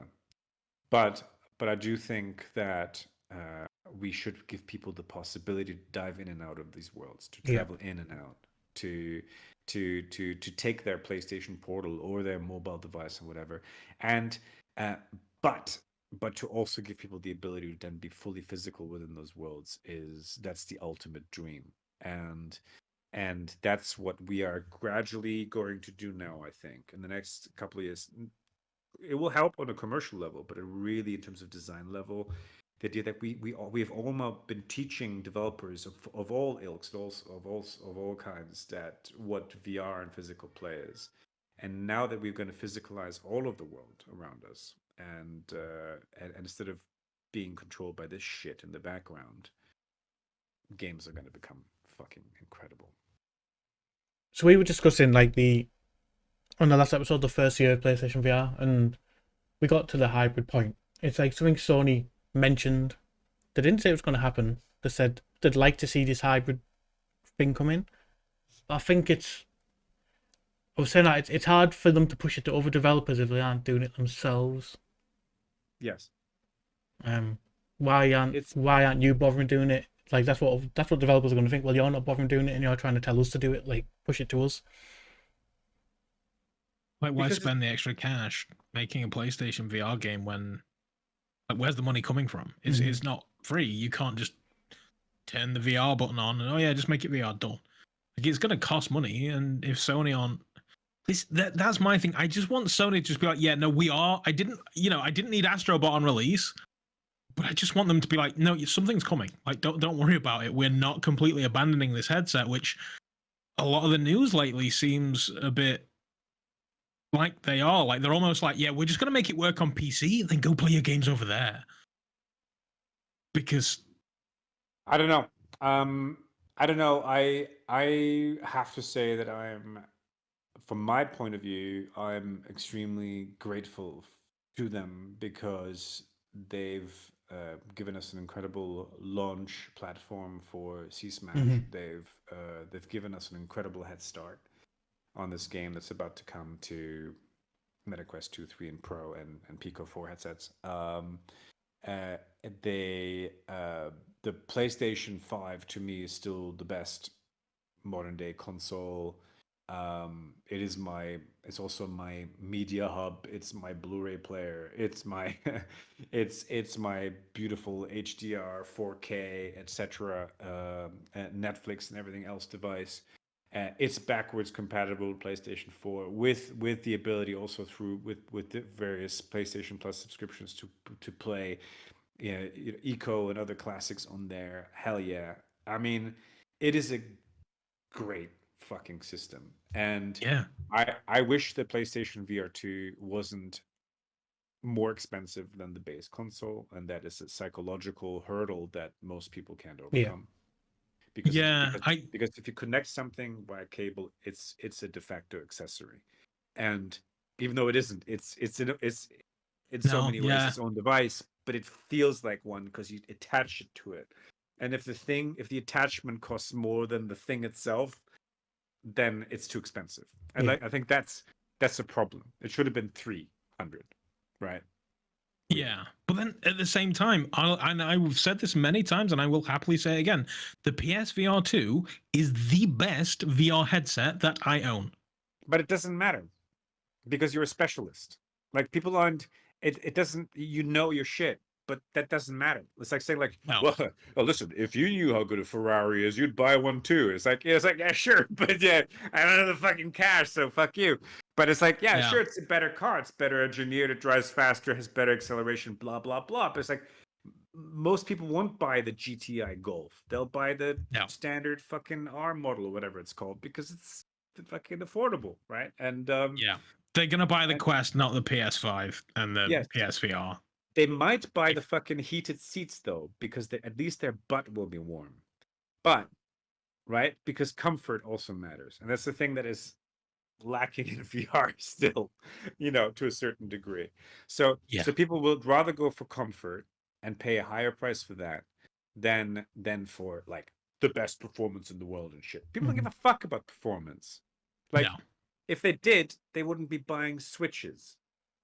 Well, that I mean, was Nintendo's thing. The Nintendo Wii was a generation behind. That's it. Who cares? But It's it still delightful. did gangbusters because it was just so fun. It's fun. And that's what the Yeah. Quest is. The Quest is the Switch of VR, right? And it more or less.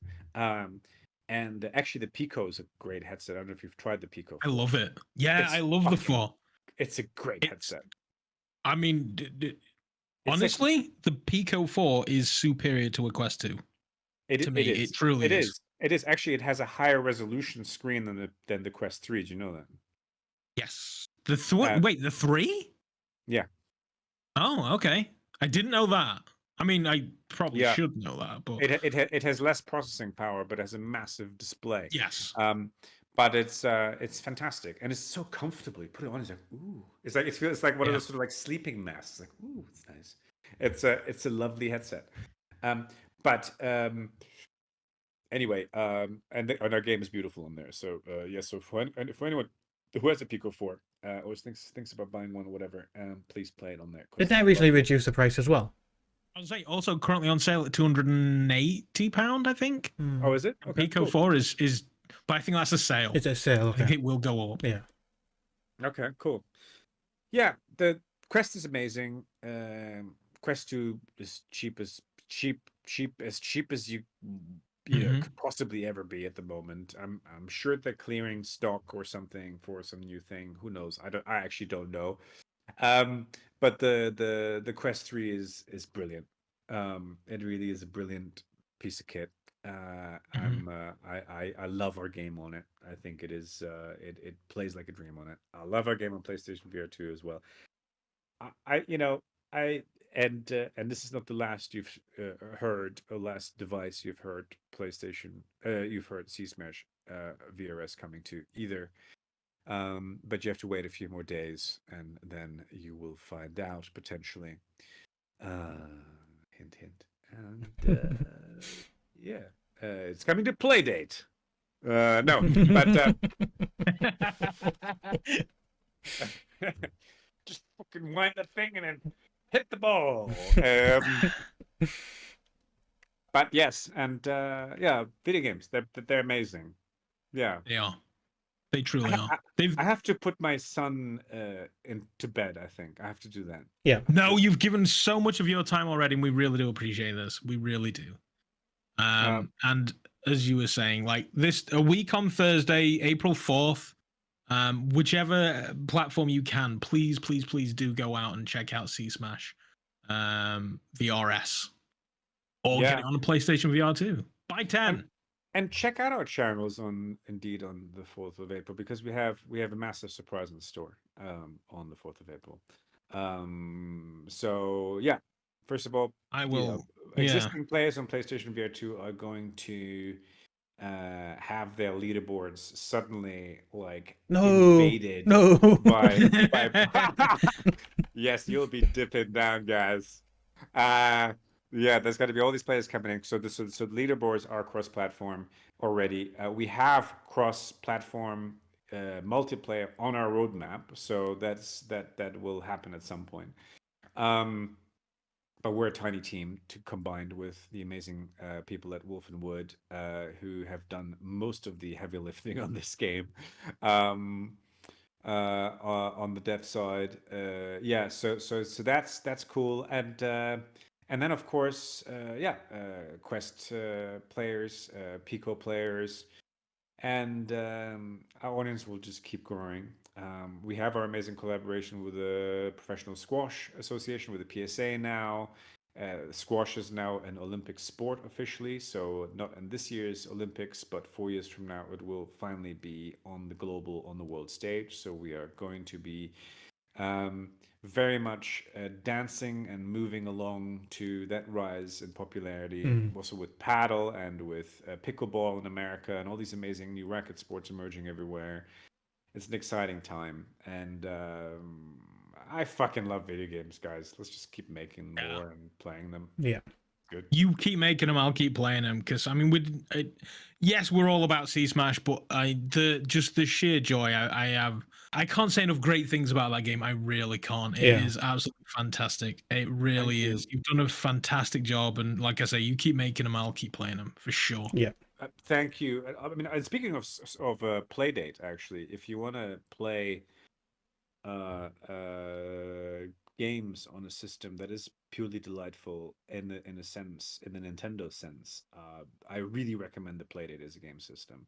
And you've got Skew on there, right? I just saw a thing for Yes. Skew for Playdate. Yes.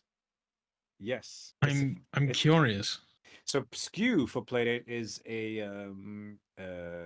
bizarrely it feels very immersive because it was the first real-time 3D game released on the Playdate, and you're diving down these randomly generated I know. tunnels. Yes. Yeah, I played this in the game itself, isn't it? Right. Okay. Yes. Yeah. Yeah, so that game, so I made that together with my childhood hero, game dev hero, Frédéric Renal, the creator of Alone in the Dark, the guy who did Toy Commander on Dreamcast. And this may not be the last time you hear of us working together on something. But well, we'll have you back, and please come and talk about that anytime. There is always an open seat for you, Jörg. It has been an absolute joy having you with us. Thank you both for having me. I'll see you on the 4th. Let's play some games. Yeah, you will. Definitely. Absolutely. Awesome. Certainly. Thank you all for listening, watching, etc. And follow us, C Smash VRS, on all your favorite social media platforms. Absolutely. Definitely. Thank you both. Thank you very much, Jörg. Thanks very much, Jörg. It's safe for me to hit stop, right? And just go. Yes. Yeah, totally. Paul will fix it on the fly. It'll be absolutely fine. Yep. Bye. See you, Jörg. Thanks a lot. Thank you. God, I love that guy, man. Many conversations with Jörg. I don't know, but hey! Now you've seen his head. Now you've seen the top of my head. The generic thumb for a bald man. It's Jackbox Games. Right, I will fix this as well. And I will fix it with her. Yes, so while Paul is doing that, I cannot speak highly enough of the guy. He gave me so much time at WAS last year in September. He was such a great guy to talk to, and when you were like, we're having him on the show this month, I was so pleased. Yeah. And yeah, sure enough, he also does a podcast as well. If you do like listening to Jörg, please go and check out the Directional Podcast. Mm-hmm. Yes, Directional Podcast, a podcast about video games and the creative rebellion. So yeah, I absolutely do thoroughly recommend you go and check that out as well, because, well, let's face it, the guy is just an absolute pleasure to listen to. Yeah. So absolutely go check that out. I've been chucking links to some of their socials and things in the chat. By all means, please go check them out. I also put their Twitter, RapidEyeMovers, and C Smash VRS. There's also New Jörg on Twitter if you want to listen to the ramblings of Jörg himself. And yeah, it's that guy. Literally, if you check out his IMDb page, it's like a mile long. He just does so many different things. I'm shocked that he even had time for us this evening, which is what makes it even more special to me. Yeah. So give us a lot of his time. Mm-hmm. It's great to have guests on, definitely. Ones that are willing to give you that amount of time. When we mentioned to him about it, he said originally he was basically like, he probably would have stayed if he didn't have the commitment of obviously getting his kid to bed, he probably would have stayed all the show as he was talking to us beforehand. Yeah, he's just we're really big fans of just Jörg as a human being. Yeah, Superb. we have a temporary fix for now. That'll do. There we go. Yeah, that's good enough. You can see me in my face. We are slowly, or very rapidly, should I say, accelerating towards the question part of the show. So certainly get those in mind. If you do have any questions you wish to ask us, then by all means start getting them into the chat. But other than that, how's it going, Paul? What's been going on? What have you've got your many fingers in the VR world, and you know a lot more than me. What's been going on? We've had some games that have worked, some that I wish were better.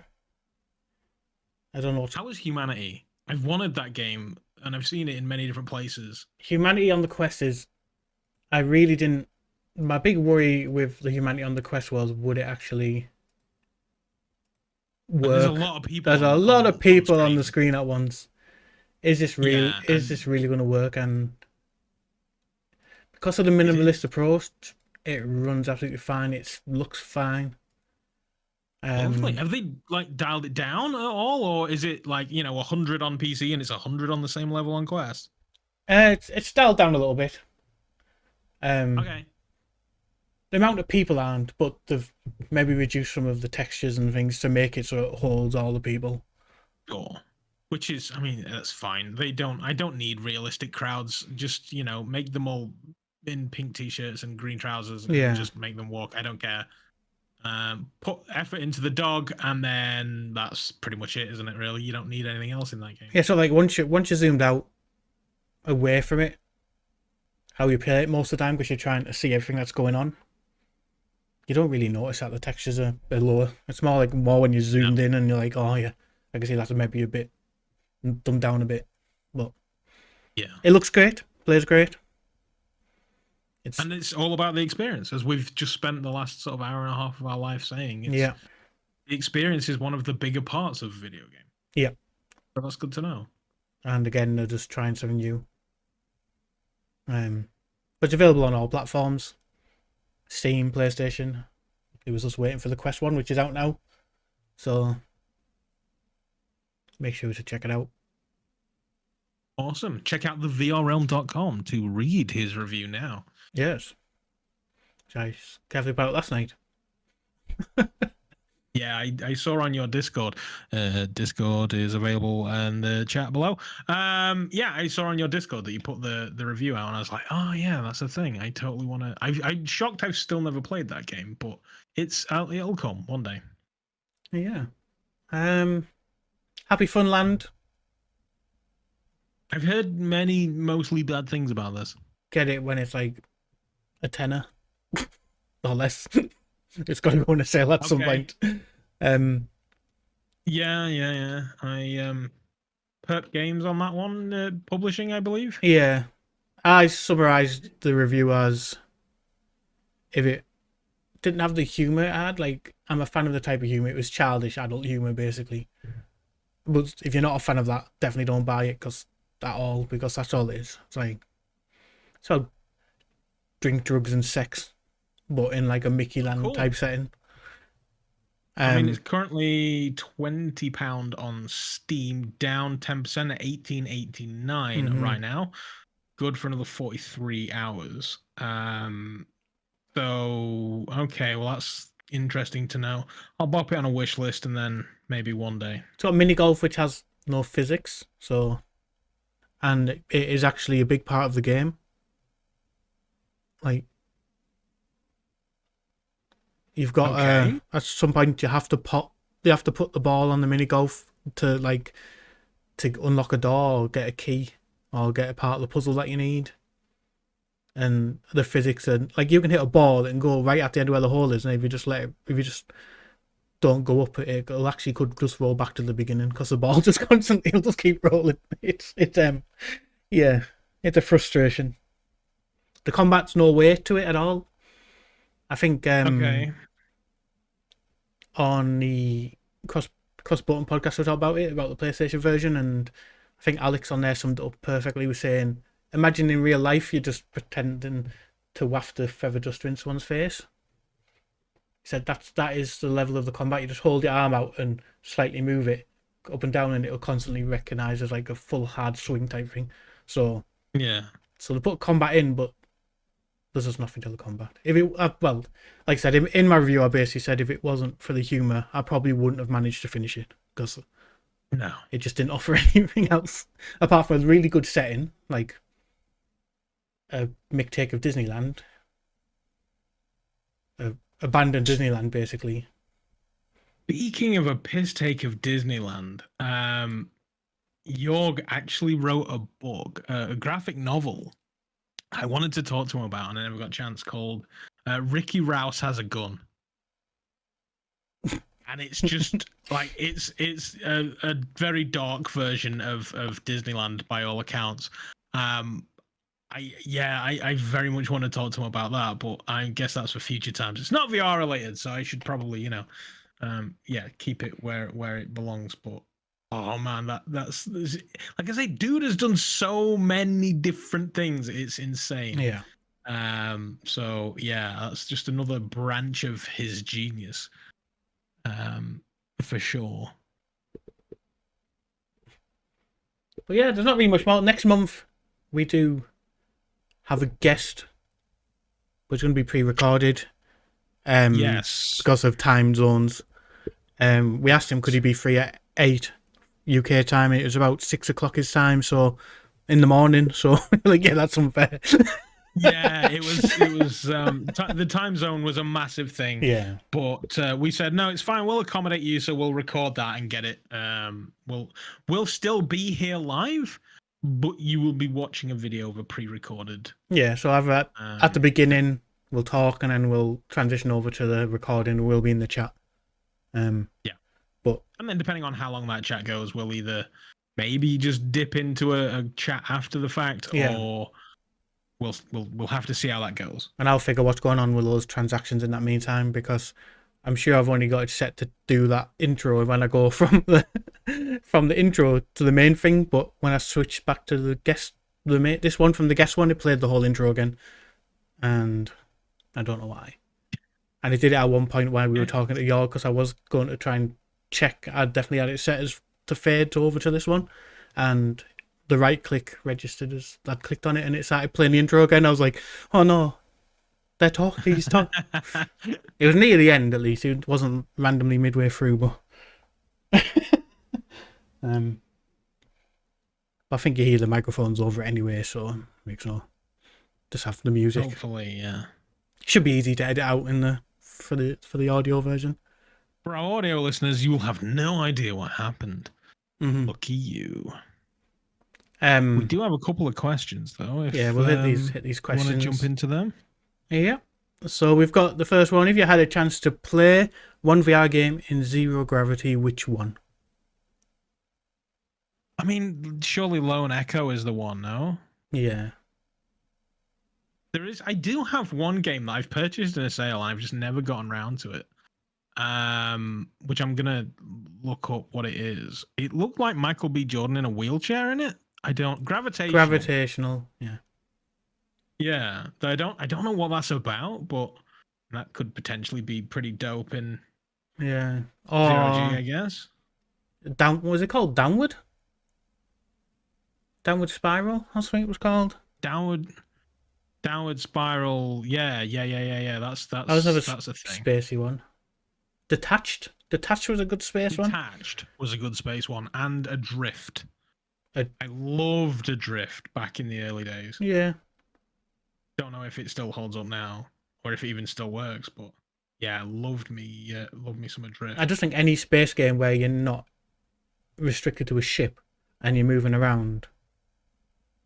I mean, to move away from a space game, Rush. Oh yeah, Rush. The wingsuit game. That would be pretty dope.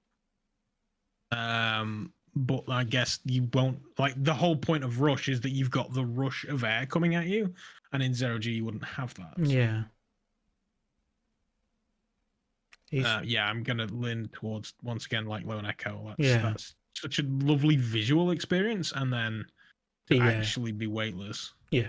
and actually like feeling like you're grabbing them, pulling yourself, wee, while you're floating. Of course, that said, there's going to be unless you have a space station that you can actually freely move around in VR, I kind of guess you can end up just pushing forward on a stick anyway. Yeah. But at least you could be weightless when you did it. Yeah. The next one, called again. If Elon Musk created a VR chip for the brain that streamed to your eyes and ears with sick stuff and asked you to alpha test it, would you? Yeah, totally. I think so at this point in time, as we were talking about there, the controllers are one of our biggest issues. For example, when you're in VR, you pick up a ball in fucking Boneworks or something. Yeah. And your hand says, I'm holding a controller. Yeah. And the only way we are realistically going to stop the break of immersion between our brain and our limbs is to hijack the signals to the brain. Yeah.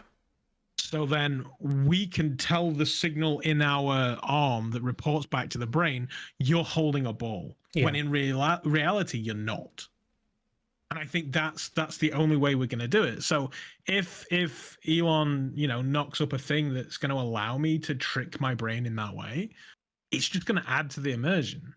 Yeah. Of course, with that also comes the ability of potentially feeling like you've been stabbed. I'm not too sure whether I'd want to do that, because I feel like while I physically won't have been stabbed, my body won't know that, and it will start producing things to deal with a stab wound which aren't needed. Yeah.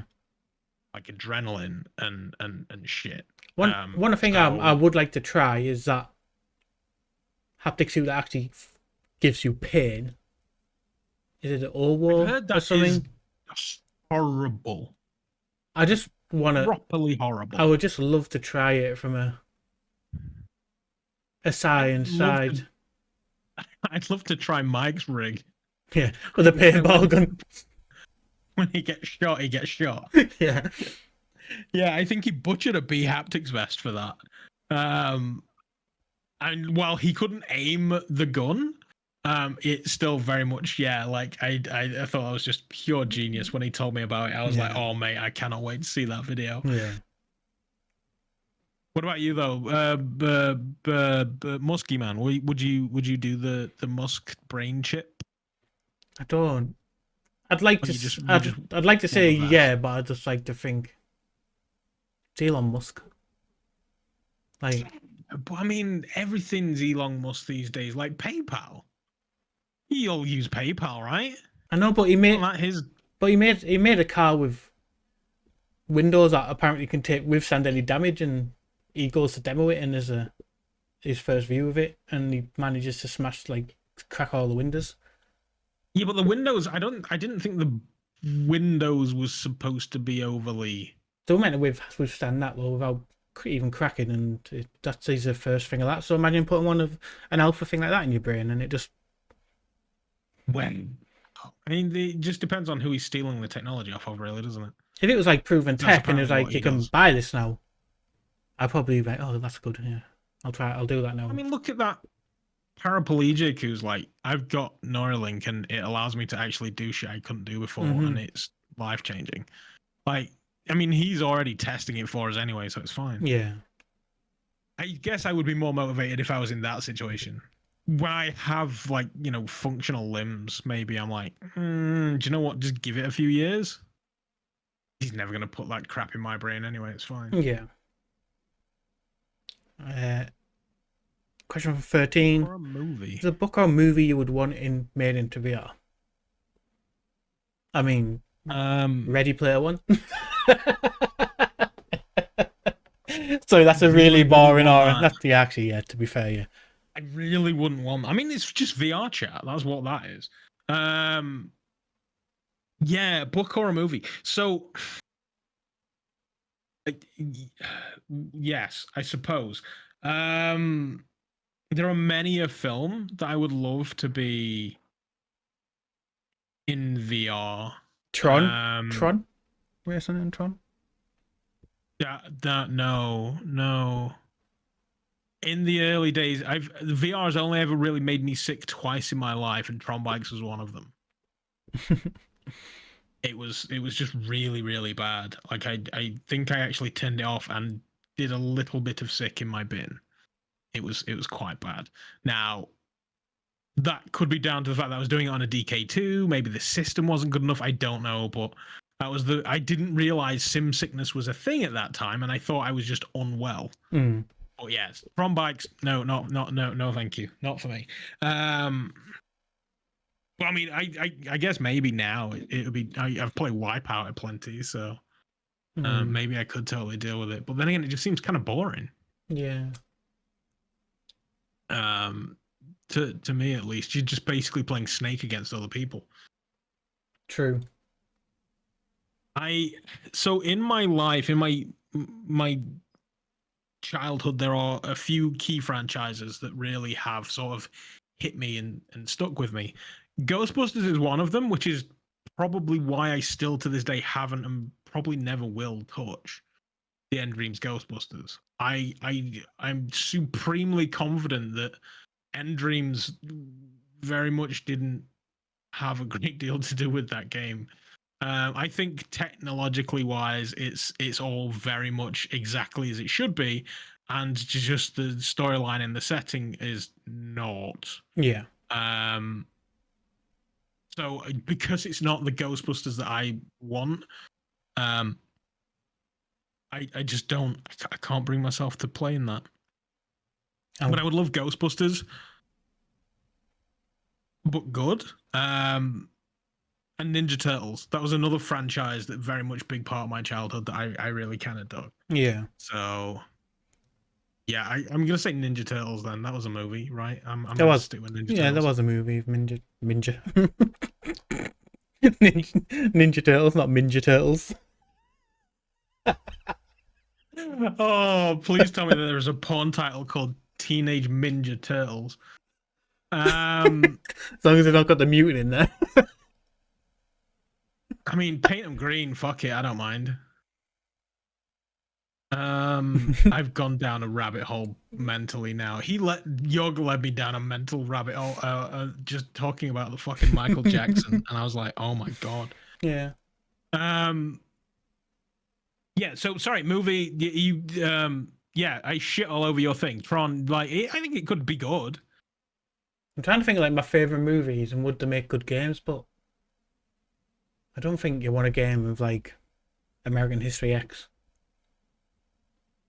Oh, The Warriors. I don't think The Warriors will just be violent. It'll just be what's out now. The Warriors could be pretty dope. Just be what's out now, though, wouldn't it? Pretty much, yeah. It's just it'd be like Blood Trail, but yeah, gang violence. That's all, yeah. Cool. Hopefully that's answered your question there. 13 pretty things. Cold would play Subnautica in 0G. Makes total sense. You are a diverer. I'm curious to know how that would compare to the actual thing for you. Thinking with Rush, which you mentioned, there's always like there's the indoor skydiving. There's one in Manchester that I've contemplated taking a trip to. We could do it in that because you'd get the feeling of the air, at least. My problem is that when I'm in VR, I'm in VR, and I don't know my surroundings, and I don't know if I'm good enough for indoor skydiving to not just bink into the window or whatever. So I've got thoughts, but yeah, if somebody turned around to me like, "Do you want to go and do this thing?" I'd be like, "Yeah, sure." Cold wants Dune in VR with the joys of if you have a good enough PC, you probably will be able to play a Dune VR game very, very soon. The Dune MMO that's coming out is Unreal. So give it a thought. Yeah. Saw VR would be very interesting. There's the Taskmaster VR game coming out soon. Yeah. And I mean, it's kind of just like a fucked up version of that now. Yeah, I suppose, yeah. Or Static, but horror. Yeah. I'm The game interested. Static was fucking awesome. It was. I would totally play that. I think we need a. I'm really interested in what they're going to do with that Taskmaster game, because really you're going to have a group to play it with. I'm curious to know how it's going to pan out. Yeah, I'm afraid it's going to be a little bit like Penn and Teller's nephew, you, and you, Yeah. or whatever it's called. And it's kind of just going to be a 5-minute thing. I'm afraid of that. Yeah. But it might not be. It's like, at the end of the day, it could just literally be you reenacting tasks from the TV show, Yeah. which is kind of fine. The problem is, if you've watched the TV show, you know the cheesy way of getting around things. Yeah. So one of the things about the TV show is the fact that you could realistically get smart with the rules and do something crazy. Yeah. I don't know if I'm going to get the ability to do that in the game. So I'm very, very curious about that. Yeah. Definitely. Right. I think it's a good place to end it. We've had an awesome chat with Jörg. He's We have indeed. He's a very interesting man.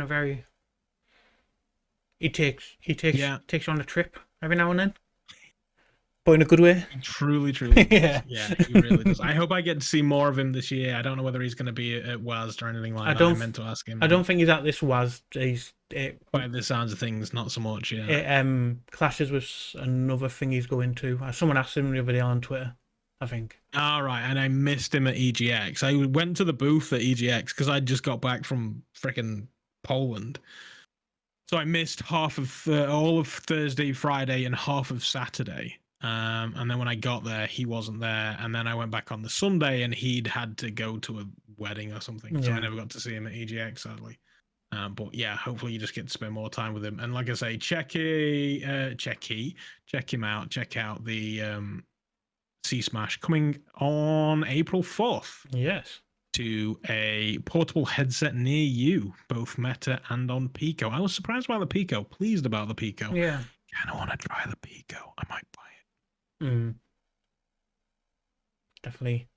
Like I said, next month we do have a guest come in. Like I said, it'll be pre-recorded. We've got Alberto from My Dearest. My Dearest. So he's gonna be here. Very interesting to talk to him because I'm a fanboy for My Dearest games, so. Yeah, I can't wait to just sit there. And I found myself sat there listening to Jörg quite a bit. I can't wait to just sit and listen to you two go back and forth. It's going to be brilliant. I've had great conversations with Alberto, so to actually hear somebody that's played the games talk to him is going to be good. Yeah. So that'll be. I looked at the date earlier. Now I forgot it. That will be on April the 30th. Is the last Tuesday of April. Is on the 30th. That'll be the Cold Vengeance. Yeah, the last day. 30th of April. We'll be back with that pre-recorded interview conversation. It might just be a conversation like we just had with Jörg. We've just turned into a general conversation, which isn't bad. No. But we'll be back then. So until 30th of April. Goodbye for now. I'm waving in real life, and you can't see.